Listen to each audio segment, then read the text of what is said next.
지극히 높으신 하나님 창세기 14장을 중심으로 함께 말씀 예배를 나누겠습니다. 하나님을 지극히 높으신 하나님이라고 우리가 부르는데 세상에서 가장 높은 산은 무슨 산이죠? 에베레스트. 맞나? 에베레스트. 그죠? 에베레스트. 아, 이게 우리말이 아니라서 참 어려워요. 이름이 에베레스트. 산이 제일 높아요.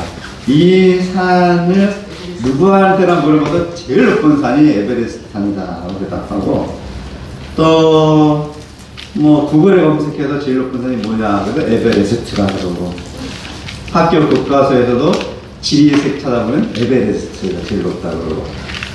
자, 이 산이 얼마나 높으냐면 이 산이 네팔에 있어요. 중국과 네팔 국경에 있지만 네팔산이라고 흔히 말합니다. 높이가 8,848m라고 해요. 이 행성에서 제일 높은 곳이 둔대죠. 여기보다 2도가 낮잖아요. 밤에 엄청 추워요. 근데 해발 500m 정도인가요, 여기가? 근데 이 에베레스트 산은 해발 8,848m. 뭐 10도가 훨씬 높은 곳에 있어요. 그러니까 뭐 둔내 가서 조금 춥다고 하는 건 아무것도 아니에요. 저기는 뭐 어마어마하게 춥겠죠?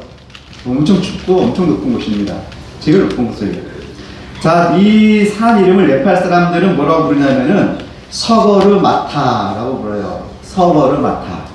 서거르는 바다, 마타는 머리라는 뜻이에요. 그래서 바다의 머리. 바다에서 제일 높은 곳이라는 뜻으로 서거르마타라고 네팔 사람들은 저 에베레스트 산을 이렇게 부릅니다. 자, 그럼 이 에베레스트 산을 누구나 오를 수 있을까요? 아무는 훈련받은 특별한 등산가만 오를 수 있나요? 네, 훈련받은 특별한 등산가만 오를 수 있어요. 그러므로 높은 산이라는 것은 정말 우리가 감이 엄두도 못 낼 만한 그런 높은 곳에 있는 쳐다볼 수도 없고 가볼 수도 없는 그런 산을 의미할 수도 있습니다. 자, 그 다음에 세상에서 가장 힘센 것이란 동화책이 있는데요. 뭘까요? 이 먼지가 바람과 대화를 해요. 그러다가 먼지가 바람과 대화하다가 이 바람에 타고 이렇게 날아다니면서 세계 여행을 합니다. 그래서 이 먼지가 가면서 흙이 덩어리가 되기도 하고 철 덩어리가 되기도 하고 또 이 철이 만들어서 무기가 되기도 해요. 그래서 세상에서 가장 강한 게 무엇인가? 무기가 되었을 때 옆에서 누군가가 말한다. 너는 그냥 생각 없는 그냥 철덩어리야? 이렇게 말을 해요. 너는 아무 생각 없는 철덩어리야. 그래요. 이 칼이 생각이 있어요, 없어요? 주인이 그냥 휘두른 대로 휘둘러지는 거죠. 그걸로 요리하면 요리사가 되는 거고, 누굴 죽이면 살상용 무기가 돼요. 가장 강한 게 이 무기인 줄 알고서 무기가 되었는데, 뭐예요? 그냥 생각 없는 너는 철덩어리야. 그래서 결국에는 세상에서 가장 힘센 것은 무엇인가라고 저쪽에서 결론 내리기를 의지력이다.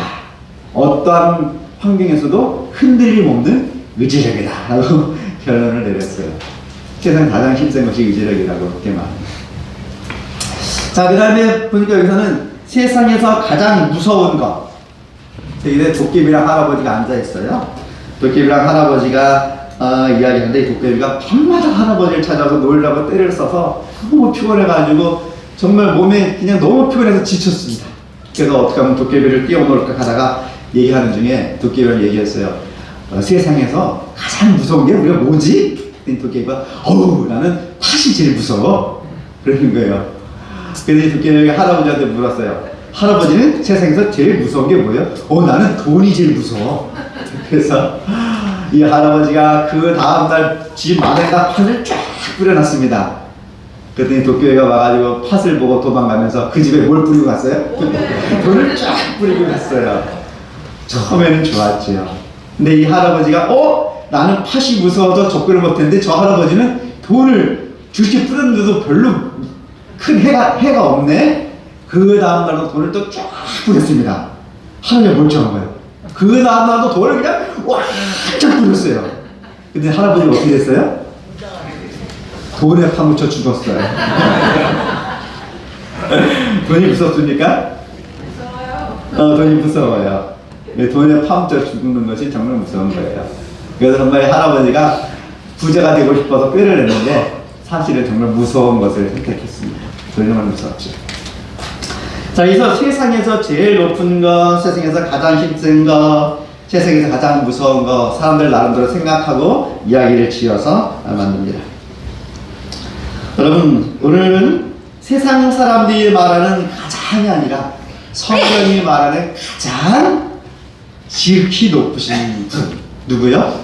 네, 하나님에 대해서 오늘 함께 말씀을 나누려고 합니다. 지극히 높으신 하나님은 아브라함의 이야기에서 처음 나옵니다. 아브라함이 아내 사라와 함께 하나님의 명령을 따라서 길을 나서고 드디어 가나안 땅에 도착했을 때 그의 나이 75세였어요. 베델 부근에 자리를 잡고 제단을 쌓고 삶을 시작합니다. 그런데 아브라함과 그의 조카 롯의 그 종들이 짐승 떼가 먹일 물이 없어서 우물을 두고 다투는 일이 벌어졌어요.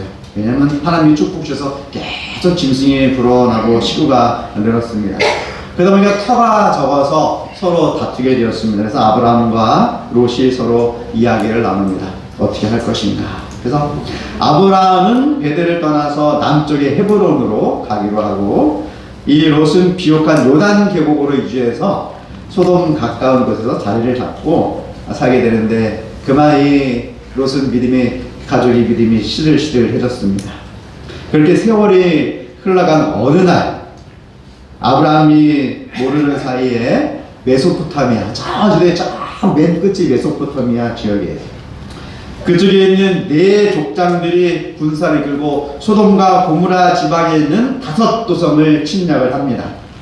그래서 롯과 그의 롯들을 포로로 잡아서 저기까지 포로로 잡아가는데 그 소식을 들은 아브라함이 군사 318명을 데리고 쫓아가서 이 오른쪽으로 쫓아가는 거예요. 쫓아가서 거기 단, 호바 그까지 이르러서 그 적을 물리치고 롯과 그 식구들을 구해서 다시 소돔으로 내려옵니다. 그래서 가나안으로 돌아온 그는 소돔왕의 영접을 받고 여기서 성경에 나오는 정말 신비한 사람 살렘왕 멜기세덱을 만나게 되고 멜기세덱의 축복을 받게 됩니다. 오늘 그 성경절을 같이 한번 다시 읽어보겠습니다. 창세기 14장 18절로 20절입니다. 읽어볼까요? 시작. 살렘왕 멜기세덱이 떡과 포도주를 가지고 나왔으니 그는 지극히 높으신 하나님의 제사장이었더라. 그가 아브라함에게 축복하여 이르되 천지의 주제이시오 지극히 높으신 하나님이여 아브라함에게 복을 주옵소서. 너희 대적을 내 손에 붙이신 지극히 높으신 하나님을 찬송할지로다. 아멘. 아브라함이 그 얻은 것에서 10분의 1을 멜기세덱에게 주었더라. 여기에 지극히 높으신 하나님이라는 칭호가 성경에 처음 여기 등장합니다. 지극히 높으신 하나님, 엘리온이란 히브리어가 처음 등장해요. 그리고 제사장이라는 단어도 성경에 최초로 나오는 성경절입니다. 또 지상에서의 최초의 전쟁이 기록되어진 성경절입니다. 또 최초의 11조가 나오는 성경절입니다. 그래서 이 작은 성경절 안에 최초가 4가지가 나와요. 창세기는 거의 최초의 책들인데 이 작은 성경절 안에는 최초가 4가지나 나옵니다. 자, 이 아브라함이 멜기세덱과 만난 후에 이렇게 말을 합니다. 아브라함이 소돔왕에게 이르되 천지의 주제이시오 지극히 높으신 하나님 여호와께 내가 손을 들어 맹세하노니. 자, 살렘은 멜기세덱이 누구의 제사장이에요? 지극히 높으신 하나님의 제사장이에요. 엘리온, 지극히 높으신 하나님의 제사장이라고 말합니다. 그런데 아브라함이 스스로 말하기를 지극히 높으신 하나님, 곧 여호와께 내가 손을 들어 맹세하노니라고 말해요. 여러분, 지극히 높으신 하나님, 여호와께, 이 지극히 높으신 하나님과 여호와를 같은 분으로 아브라함이 고백을 하는 장면입니다. 자, 볼게요. 지극히 높으신 하나님은 이방인 멜기세덱이 섬긴 하나님이십니다. 근데 아브라함이 그 이방인이 섬긴 멜기세덱의 하나님, 지극히 높으신 하나님과 내가 믿는 여호와 하나님을 같은 분이라고 말하고 있는 거예요. 이건 정말 성경에서 처음 나오는 일들입니다. 이방신은 이방신이고 하나님 하나님이에요. 그래서 아브라함을 비롯해서 그 밑에 계보 히브리들이 믿는 하나님과 이방신이 믿는 하나님은 달라요. 이방신이 믿는 하나님도 이름이 엘이에요. 엘. 그래서 그 파생된 이름이 뭐예요? 알라. 그래서 그 이방신들도 엘 하나님을 믿어요. 엘. 그 하나님이라는 단어예요. 하나님. 근데 지극히 높으신 엘. 이 엘리멜렉이 믿은 그 신을 아브라함이 여호와 하나님과 같은 분으로 이렇게 말하고 있습니다. 성경에 처음 나오는 장면이고, 그 전에도 없어요. 여기서는 그 이방인의 하나님이 하나님의 하나님이라고 말하고 있는 것입니다. 그러면 이 멜기세덱은 하나님의 제사장이에요. 그렇죠? 하나님의 제사장. 여러분, 이방인이 멜기세덱이 믿는 하나님이 우리가 믿는 하나님이었다니 정말 놀라운 일이 아닐 수 없습니다. 요즘에 많은 이 신학을 연구하는 사람 중에 한 부류가 있어요. 제가 거기 동양서양 종교윤학 연구소, 제가 개건 연구원들이 있어요. 그런 약간 그런 연구하는 곳이 있습니다. 근데 거기서 뭘 연구하냐면은 동양에 있는 신과 서양에 있는 신들이 유사점들을 연구하면서 같은 신이었다, 이렇게 그런 것을 많이 이렇게 연구를 해요. 근데 이 근거가 어디에 있어요? 그분들이 다 거의 3,6대 신학과 나온 분들 위주로 이렇게 모여 있어요. 이 근거가 없으니까 바로 오늘 이 성경절에 있어요.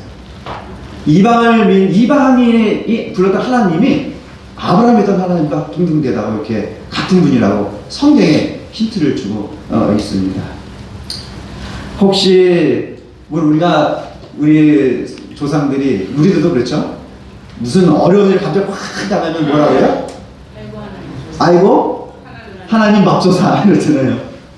우리가 분야 중에 아이고 하나님 맙소사 이렇게 그냥 부르는데, 어찌 보면은 아브라함 때부터 우리 민족이 갈라져 나왔잖아요. 그 그죠? 아담 때부터 노아 지나서 그죠? 이렇게 쭉 갈라져 나왔는데, 이 갈라져 나오면서 그 하나님의 이름을 우리가 가지고 왔을 수도 있다, 이렇게 표현합니다. 우리가 부지 중에 부르는 그 하나님이 사실은 아브라함이 있는, 아담이 믿었던 천지를 창조하신 그 하나님일 수도 있다라고 이렇게 이해할 수도 있는 그런 힌트가 되는 성경처럼. 자, 그런데 이 얘기를 넘어가고요. 바울은 신학에서 이렇게 말합니다. 히브리서 6장 20절 같이 읽어보겠습니다. 시작.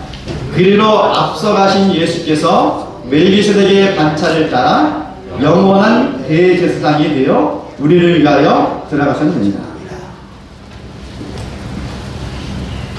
멜기세덱은 지극히 높으신 하나님의 제사장이었습니다. 그의 반차를 따라 영원한 대제사장이 되었다는 것은 예수님이 지극히 높으신 하나님의 대제사장으로 임명을 받아서 하늘 성소 봉사에서 봉사하고 있다는 것을 말해주고 있어요. 자, 그러면 예수님이 지극히 높으신 하나님의 대제사장이 되어서 하늘 성소에서 봉사하기 위하여 먼저 무엇을 하셔야 됐나요?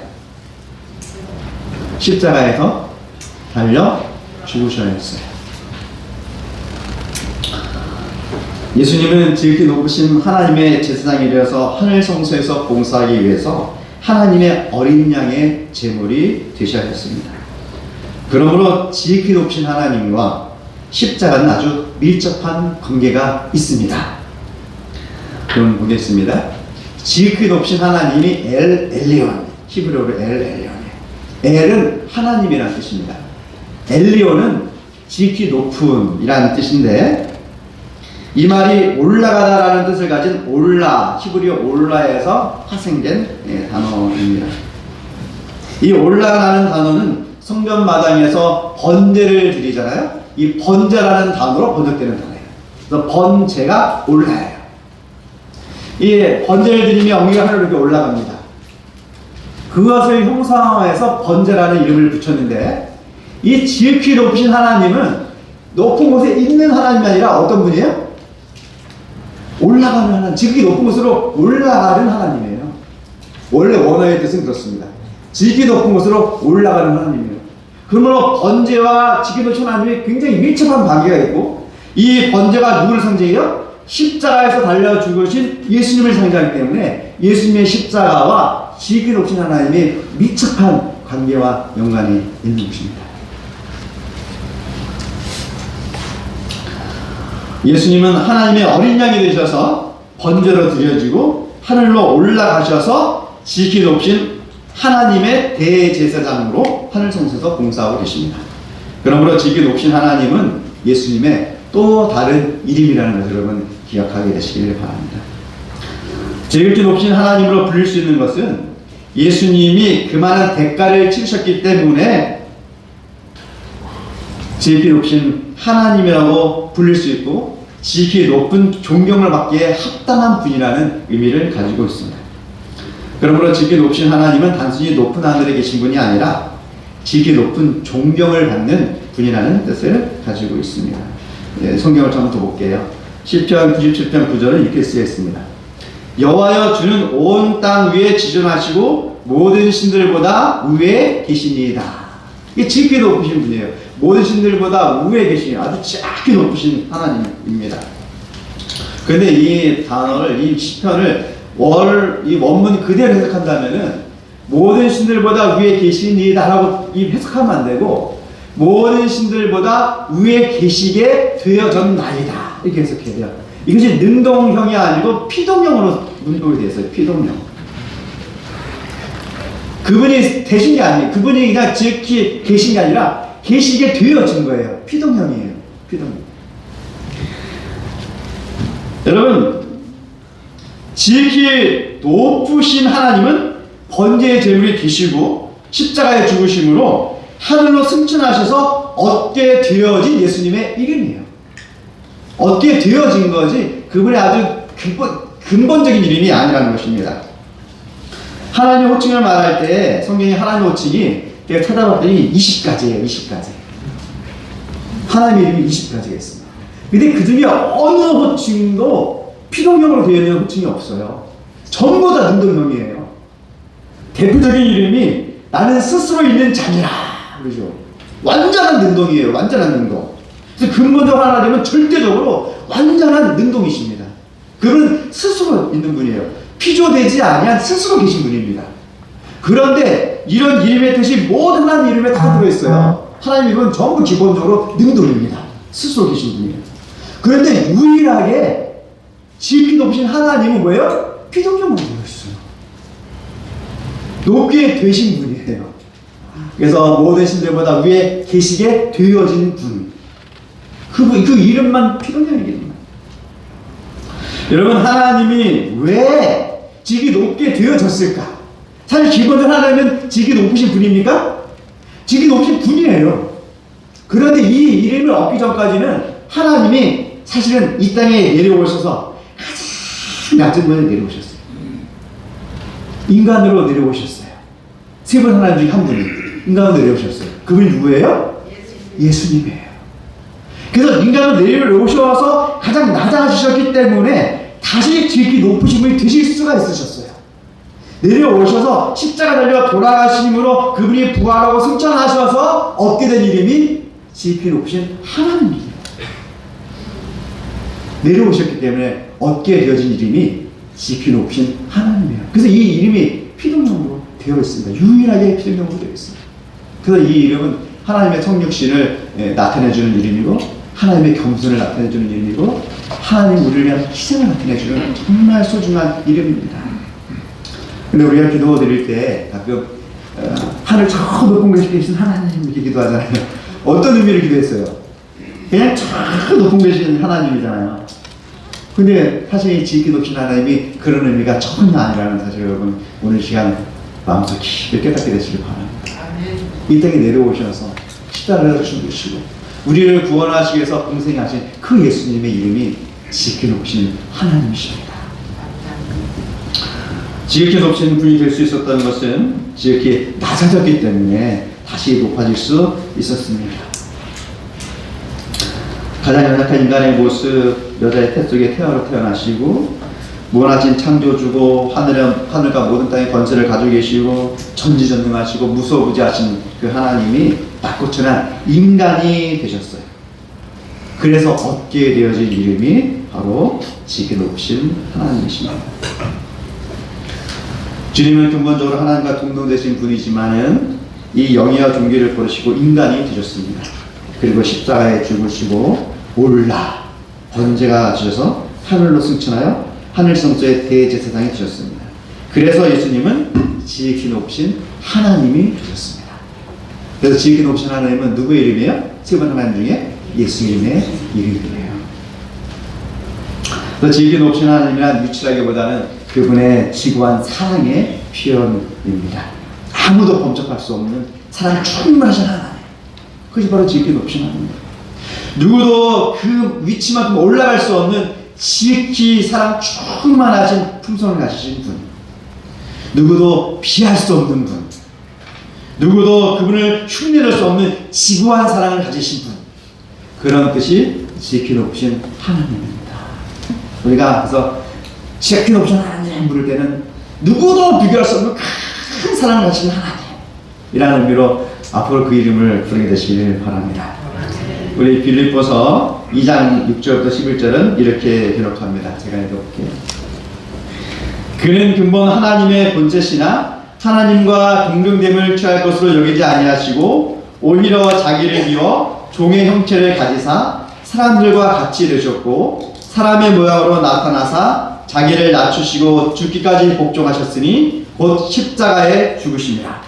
이러므로 하나님이 그를 지극히 높여 모든 이름 위에 뛰어난 이름을 주사 하늘에 있는 자들과 땅에 있는 자들과 땅 아래에 있는 자들로 모든 무릎을 예수 이름에 꿇게 하시고 모든 입으로 예수 그리스도를 주라 시인하여 하나님 아버지께 영광을 돌리게 하셨느니라. 바로 이 이야기가 이 빌립보서 2장에 요약되어져 있어요. 예수님이 이 땅에 내려오셨어요. 동등되셨지만 내려오셨어요. 그리고 십자가의 죽으심으로 하나님께서 지극히 높이셨다라고 해요. 그래서 얻어진 이름이 지극히 높으신 하나님, 모든 사람의 주인이 되셨어요. 주, 우리의 주, 지극히 높으신 하나님, 그 예수님을 시간 찬송하게 되기를 바랍니다.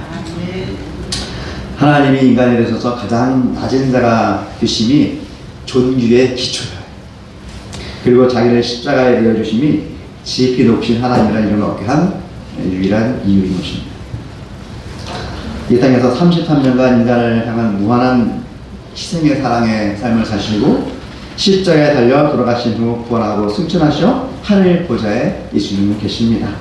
이것이 가장 지구한 높은 하나님의 사랑입니다. 이러한 사랑을 사람들은 참 이해하기 어렵다고 성경은 말하고 있어요. 에레나 도 이렇게 말합니다. 종로계단 88페이지. 이 성육실의 신비가 바로 장차 구원받을 하나님의 백성들이 하늘나라에서 영원토록 배울 구속의 과학이 될 것이다. 그래서 하늘나라에서 우리가 계속 하나님을 배우게 되는데 그 배우는 것이 뭐예요? 지극히 높으신 하나님을 배우는 거예요. 왜 하나님이 지극히 높으신 하나님인가? 구속의 과학을 배우는 거예요. 여러분 오늘 이 시간 지극히 높으신 하나님의 1절을 배웠습니다. 우리 하나나라에서 지극히 높으신 하나님 2절, 3절을 계속 배우게 되시길 바랍니다. 하나님의 무한한 사랑을 깨닫게 하시고 또 배우게 되시는 우리 행성교회 성도들 되시길 바랍니다. 자, 근데 이 지극히 높으신 하나님이라는 이 의미와 뜻이 사실은 성도들에게도 굉장히 중요한 의미를 가지고 있어요. 사람은 원래 하나님의 형상대로 창조되었습니다. 금요일 어제 아픈 중에도 오셔서 진통제 맞고 설교를 설명 정도 해주셨는데 그래서 제가 예말에 넣어줬어요, 일부러. 예. 자, 창세기 1장 27절 읽어볼까요? 시작. 하나님이 자기 형상 곧 하나님의 형상대로 사람을 창조하시되 남자와 여자를 창조하시니라. 어제 읽은 성경절 핵심적인 성경절입니다. 창조하다, 이 바라예요, 히브리어. 창조하다, 아들을 만들다 라는 뜻입니다. 하나님의 사람을 창조하셨다는 것은 아들을 낳았다라는 표현과 똑같은 거예요. 이 창조하다 아들을 낳았다라는 건 똑같은 단어이기 때문에 그렇습니다. 그래서 만약에 성경에도 그런 표현이 있어요. 왜냐하면 요나의 아들 시몬 할 때 시몬 바라 요나 되어 있어요. 그렇게 똑같은 표현이 되어 있어요. 그래서 이것을 좀 우리 사랑하는 서은미 장로와 아들 이름을 들면 이렇게 표현할 수 있잖아요. 뭐라고 썼어요? 연우 바라 원민. 그럼 무슨 뜻이라고요? 원빈이 아들 연우라는 뜻입니다. 이 바라예요. 그래서 정말 아들이라는 뜻이에요. 아들로 창조했다는 뜻입니다. 그래서 하나님의 형상대로 사람을 창조하신다. 이 말씀은 하나님 형상대로 아들을 낳았다. 이런 표현이에요. 우리는 하나님의 뭐예요? 자녀예요. 하나님의 아들과 하나님의 딸로 근본적으로 창조함을 받았습니다. 그런데 우리는 근본적으로 하나님의 아들과 딸인데요. 그만 이 하나님의 아들과 딸의 형상을 잊어버렸어요. 마태복음 22장 21절에 이렇게 써 있습니다. 가이사의 것은 가이사에게, 하나님의 것은 하나님께 받자. 우리는 근본적으로 하나님의 아들이에요. 하나님의 피조물이에요. 누구 거예요? 하나님의 거예요. 이제 동영상 보면 참 재밌는 게 동영상 유튜브에 보면 이쁜 것이 있어요. 그 아빠가 딸이 같이 막 껴안고 뽀뽀 막 하는 거예요. 근데 엄마가 와가지고, 야! 아빠는 내 거야! 그러니까 이 딸이, 아니야! 내 거야! 그러면서 엄마랑 딸이 막 싸우는 유튜브 동영상을 봐서 너무너무 재밌었어요. 자, 이 자녀는 누구 거예요? 아빠, 엄마 거예요. 그렇죠. 그래서 아빠, 엄마 소유가 되는 거예요. 내 식구예요. 근데 우리는 기본적으로 하나님의 것입니다. 근데 하나님의 것은 누구예요? 하나님께 바치라. 이게 무슨 말이에요? 너는 근본적으로 하나님의 거야. 하나님의 자녀야. 하나님의 자녀처럼 살아야 돼. 라고 표현하고 있는 것입니다. 가해사의 거인 가해사에게. 이 은전을 잃어버렸어요. 저기 은전입니다. 가해사의 은전을 사진을 찾아봤어요. 저렇게 그려져 있어요. 정말 옛날 은전인데요. 자, 가해사의 그림이 흉상이 그려진 은전을 잃어버렸어요. 근데 한참 잃어버리고 그랬습니다. 하나님께서 하나님의 자녀를 잃어버렸어요. 도망갔어요. 죄를 짓고 탄자처럼 도망가 버렸어요. 하나님 것을 떠났어요. 그리고 막 세상에 방황하는 거예요. 그래서 닳고 닳았어요. 저 은전이 세월이 지나서 좀 닳았습니다. 좀 닳았어요. 거칠어졌어요. 그래도 여전히 누구의 흉상이 그려져 있어요? 가해사의 흉상이 여전히 남아있어요. 그래서 그 흉상을 보고, 이것이 예수님 시대에 만들어진 동전이구나 라면서 알 수 있어요. 우리가 세상에서 죄에 휩쓸리고 닳고 닳아서 많이 상처를 받았지만 우리에게는 여전히 누구의 형상이 있습니까? 하나님의 형상대로 창조했어요. 한 형상이 남아있어요. 그래서 너희가 지금 닳고 닳아서 흠해져서 네가 내 아들인 거 내 것인지 모르고 살아가고 있구나. 근데 너희는 누구 거라고? 넌 내 것이야. 하나님의 것이야 말하는 거예요. 우리 행성의 성도님은 누구 거예요? 하나님의 거예요. 하나님의 형상을 닮았어요. 그래서 형상을 더욱더 회복하라고 주께서 오늘 우리에게 부르시고 있는 것입니다. 예수께서 오신 목적은 이 하나님의 형상을 원상대로 회복하기 위한 것입니다. 우리가 죄인이 되었지만 회복되어질 이름이 있어요. 그 이름이 뭐예요? 하나님의 자녀라는 이름이에요. 이 이름을 우리가 다시 회복해야 되는 것입니다. 예수님께서 지극히 높으신 하나님이었다가 이 땅에 내려오셔서 정말 낮은 자로 사셔다가 그분이 십자가의 희생을 통하고 사랑을 통해서 하나님의 번제가 되어서 죽으심으로 승천산으로 올라가셔서 지극히 높으신 하나님이라는 이름을 받았어요. 우리도 이 땅에 살면서 정말 죄로 물들어 있지만 다시 회복해야 돼요. 무슨 이름을요? 하나님의 자녀라는 이름을 회복해야 됩니다. 지극히 높으신 하나님으로 회복되었듯이 우리는 지극히 높은 하나님의 자녀로 회복되셔야 돼요. 그것이 우리에게 주는 오늘 특별한 교훈 중에 하나인 것입니다.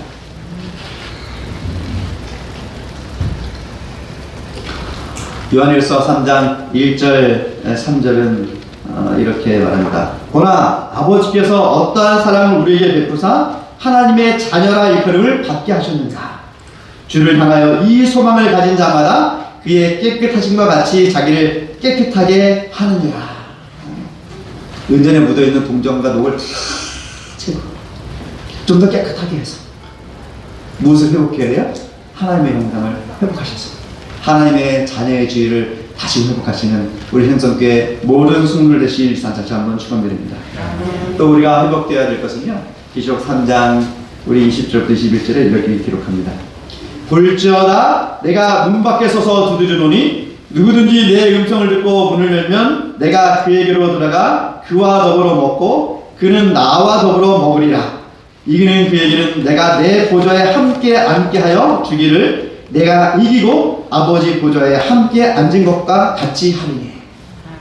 여러분, 다윗 왕이 있을 때 그 왕궁에서 함께 식사하는 것은 왕족만 식사를 해요.